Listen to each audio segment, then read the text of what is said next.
ಇನ್ನು 10 ದಿನ ಮಾತ್ರ ಬಾಕಿ ಇದೆ ಶ್ರೀರಾಮನ ಭವ್ಯ ದೇಗುಲ ಲೋಕಾರ್ಪಣೆಗೆ. ಈ ನಡುವೆ ರಾಮನ ವಿಚಾರದಲ್ಲಿ ರಾಜಕೀಯ ತಾರಕಕ್ಕೇರಿದೆ. ರಾಜ್ಯದಲ್ಲಿ ತಾರಕಕ್ಕೇರಿದ ರಾಮ ರಾಜಕೀಯ. ನನ್ನ ಕನಸಿನಲ್ಲಿ ಪ್ರಭು ಶ್ರೀರಾಮಚಂದ್ರ ಬಂದಿದ್ದ.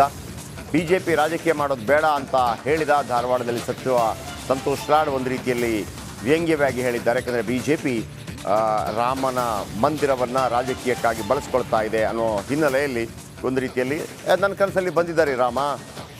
BJP ಅವ್ರಿಗೆ ಹೇಳಿ ಅವರಿಗೆ ರಾಜಕೀಯ ಮಾಡೋದು ಬೇಡ ಅಂತ ಹೇಳಿ ಅವ್ರು ಹೇಳಿದ್ದಾರೆ. ಲೋಕಸಭಾ ಚುನಾವಣೆ ಹಿನ್ನೆಲೆಯಲ್ಲಿ ರಾಮನ ಬಗ್ಗೆ ಮಾತು ಇಷ್ಟು ವರ್ಷ ಬಂದಿದೆ. ಅಂದರೆ ರಾಮ ವಿಚಾರ ಯಾಕೆ ಬರ್ತಾ ಇದೆ ಅಂದರೆ ಲೋಕಸಭಾ ಚುನಾವಣೆ ಬರ್ತಾ ಇದೆ, ಅದಕ್ಕಾಗಿ ಎನ್ಕ್ಯಾಶ್ ಮಾಡ್ಕೊಳ್ಳೋದಕ್ಕೆ ರಾಮನ ವಿಚಾರವನ್ನು ಮಾಡ್ತಾ ಇದ್ದಾರೆ. ದೊಡ್ಡ ರಾಮ ಮಂದಿರ ಏಕೆ, ಬೇರೆ ಗುಡಿಗಳಿಲ್ವ ಅಂತೇಳಿ ಕೂಡ ಅವರು ಕೇಳಿದ್ದಾರೆ. ಇಷ್ಟು ವರ್ಷ ಬಿಟ್ಟು ಹೀಗೆ ಯಾಕೆ ರಾಮ ಮಂದಿರ ಬಂತು, ದೊಡ್ಡ ರಾಮ ಮಂದಿರ ಏಕೆ, ಬೇರೆ ಗುಡಿಗಳು ಇಲ್ವಾ ಅಂಥೇಳಿ ಕೇಳಿದ್ದಾರೆ. ನಾವು ರಾಮ ಮಂದಿರಿಗೆ ಹೋಗಕ್ಕೆ ಯಾರು ಇನ್ವಿಟೇಷನ್ ಬೇಕೇನ್ರಿ?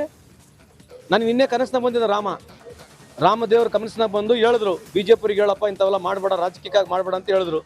ನನಗೆ ಹೇಳ್ಯಾರ ರಾಮದೇವರು ನನಗೆ ನಿನ್ನೆ ಕನಸಾಗ ಬಂದ್ಬಿಟ್ಟು, ನಾನು ಈ ಥರದ ರಾಮ ಅಲ್ಲ ಈ ದೇಶದಲ್ಲಿ ನಾನು ಎಲ್ಲರಿಗೂ ಇರ್ತಕ್ಕಂಥ ರಾಮ, ನಾನು ಇವ್ರು ಬರೀ ಈ ಥರ ಮಾಡ್ತಾ ಇದ್ದಾರೆ, ರಾಜಕೀಯಕ್ಕೆ ಮಾಡ್ತಾ ಇದ್ದಾರೆ ಅಂತ ನನಗೆ ಹೇಳಿದ್ರು. ಕನಸ್ನಾಗ ಬಂದಿದ್ರು.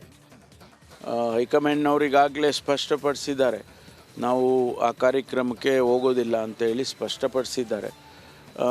ಒಂದು ವೇಳೆ ಅವರು ಆನಂತರ ಏನಾದರೂ ಹೋಗಬೇಕು ಅಥವಾ ಹೋಗ್ತೀವಿ ಅನ್ನೋದೇನಾದರೂ ತೀರ್ಮಾನ ಮಾಡಿದರೆ ಹೋಗ್ತೀವಿ. ಇದೆಲ್ಲವೂ ನಮ್ಮ ಹೈಕಮಾಂಡಿನ ನಿರ್ಧಾರಕ್ಕೆ ಬಿಟ್ಟಿರ್ತಕ್ಕಂಥದ್ದು.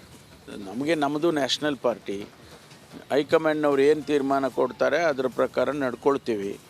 ರಾಜ್ಯದಲ್ಲಿ ಅವರು ಹೇಳಿದಾಗ ಅವರ ವಿರುದ್ಧವಾಗಿ ನಾವು ಮಾಡೋಕ್ಕೆ ಹೋಗೋದಿಲ್ಲ. CM ಅವ್ರು ಹೇಳಿದ್ರು, ನಾವು ರಾಮನ ಭಕ್ತರೆ 22 ಮೇಲೆ ಹೋಗ್ತೀವಿ, ಈಗ 22 ರಾಜಕೀಯ ಮಾಡ್ತೀರಾ, ಅದಕ್ಕೆ ಹೋಗ್ತಿಲ್ಲ ಅಂತ ಹೇಳ್ತಿರೋದು ಸರ್. ಅದಿರ್ಬೋದು, ಆ ರೀತಿಯೇ ಇರ್ಬೋದು.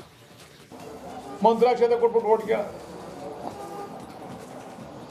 ಆಮೇಲೆ ಉದ್ಘಾಟನೆ ಮಾಡಲಿ, ಕಂಪ್ಲೀಟ್ ಮಾಡಿ, ಉದ್ಘಾಟನೆ ಮಾಡಿ.